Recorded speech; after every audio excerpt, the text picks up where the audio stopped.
آپ حضرات جو ہیں بات سنتے رہتے ہیں اکثر سیاستدانوں سے، اور پاکستان کے جو پرزے ہیں وہ ٹی وی پر بیٹھ کر ایک بات اکثر کرتے ہیں کہ جناب یہ جو مولوی ہوتے ہیں ہم چاہتے ہیں یہ قومی دھارے میں آ جائیں۔ کس میں آ جائیں؟ قومی دھارے میں آ جائیں۔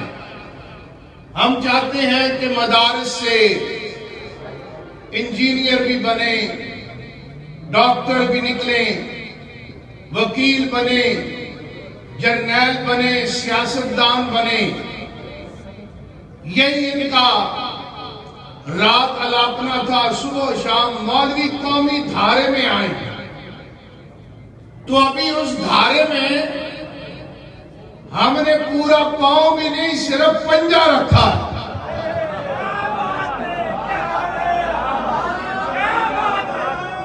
پاؤں تو دور کی بات ہے، ابھی صرف پنجہ رکھا ہے مولویوں نے،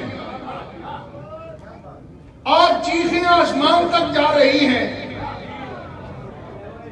ہم سمجھتے تھے کہ یہ کوئی بڑی پہنچی ہوئی شخصیتیں ہیں، اللہ کی عزت کی قسم ان سے چبل اور ہے ہی کوئی نہیں۔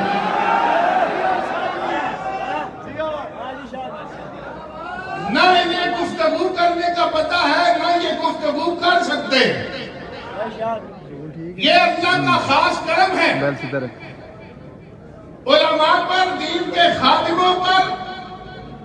یہ مسجد کی خدمت کی برکت ہے کہ آج ہمیں بولنا پڑے، ہم بول بھی سکتے ہیں، مسلح پہ کھڑا ہونا پڑے، مسلح پہ بھی کھڑے ہو سکتے ہیں، اور سیاست میں قبلہ امیر المجاہدین نے وہ نظریہ ہمیں دے دیا ہے، اب کسی اور نظریے کی ہمیں ضرورت نہیں۔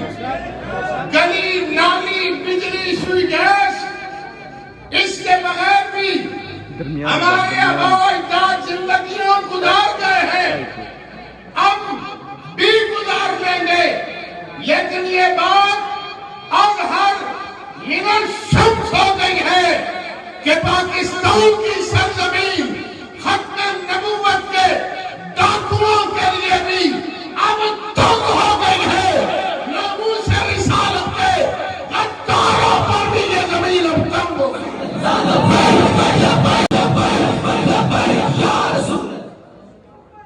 یہ قوم اب نظریے پر چلے گی، اور تحریک لبیک پاکستان نے اس کام کو ثابت کیا ہے۔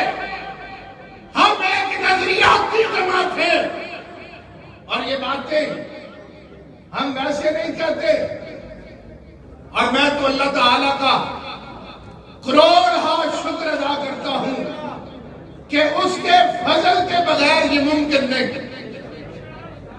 آپ جانتے ہیں PP2 سے میں نے بھی کاغذات جمع کرائے،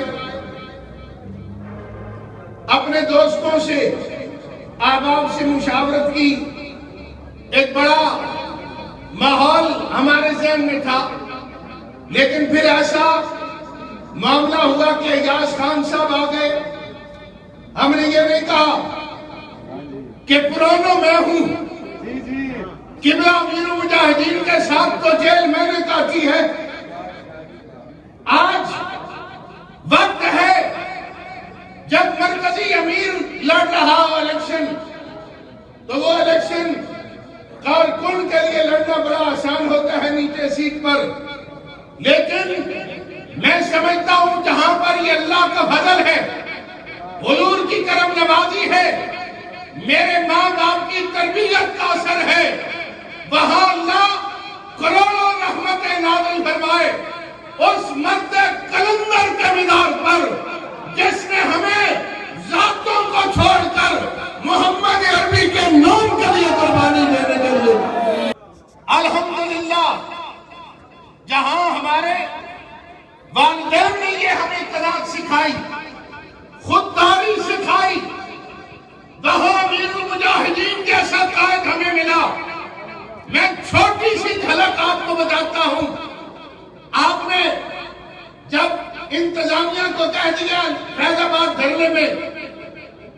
کہ مذاکرات عنایت اللہ شاہ کے بغیر نہیں ہوں گے۔ جب مجھے ہیلی کاپٹر پہ واپس لایا گیا امیر المجاہدین سے، میں ملا فیض آباد کے مقام پر، ہمارے ایک ساتھی تھے رضی حسینی، وہ کہنے لگے واہ شاہ صاحب آپ کی تو کیا بات ہے، آپ کو ہیلی کاپٹر پر لایا گیا۔ قربان جائے اس مرد کلندر کے جواب پر، میرے جواب سے پہلے امیر المجاہدین نے کہا مولانا کیا بات کرتے ہو، ہم ان کے ہیلی کاپٹر پر تھوکتے ہوئے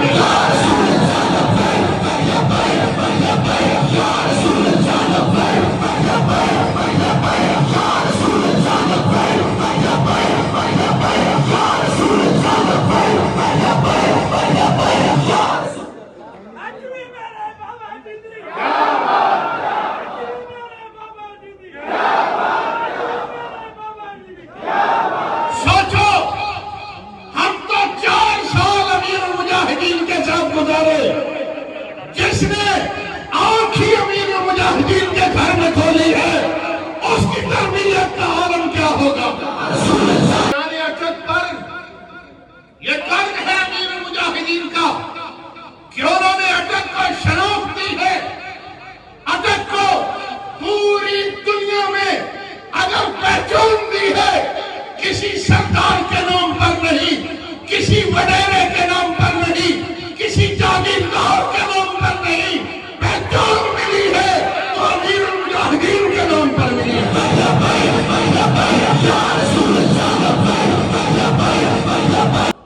قبلہ امیر المجاہدین ویسے نہیں کہتے تھے، عزتیں ساری حضور کے نام سے ہیں۔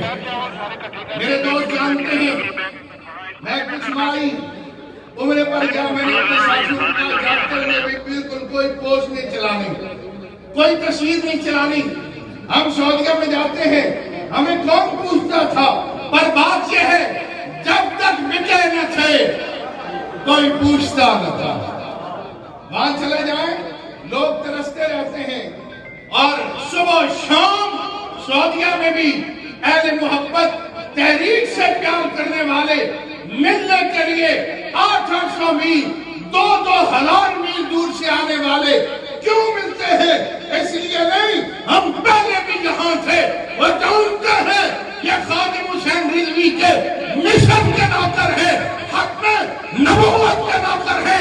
اس لیے اہل اٹک کسی سردار کی چاپلوسی سے یہ مقام نہیں مل سکتا، یہ مقام ملے گا تو محمد عربی کی غلامی سے ملے گا۔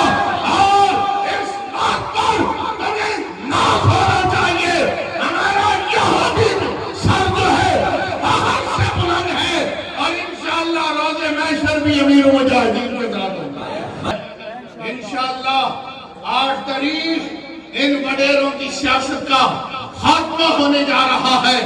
امیر محترم ایک بھاری لیڈ سے جیتنے والے ہیں، بے شک یہ کہے ہماری اوپر بات ہو گئی ہے، یہ یاد رکھ لو تمہاری جو اوپر کی فضا ہے وہ بہت کم ہے، ہماری اس کے ساتھ قبلہ امیر المجاہدین بات کرا گئے ہیں جو معراج میں 7 آسمانوں سے اوپر چلا ہے۔ انشاءاللہ ہم نے یقین کامل رکھنا ہے، یہ جتنے مرضی پروپیگنڈے کرتے رہیں، چین چان کرتے رہیں، ان کی سیاست کا خاتمہ ہو چکا ہے، اور یہ اعزاز بھی اہلیان اٹک کو حاصل ہوگا۔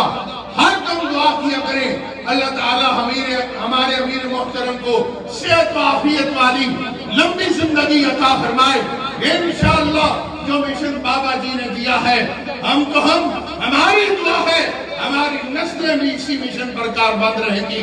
وآخر دعوانا الحمدللہ۔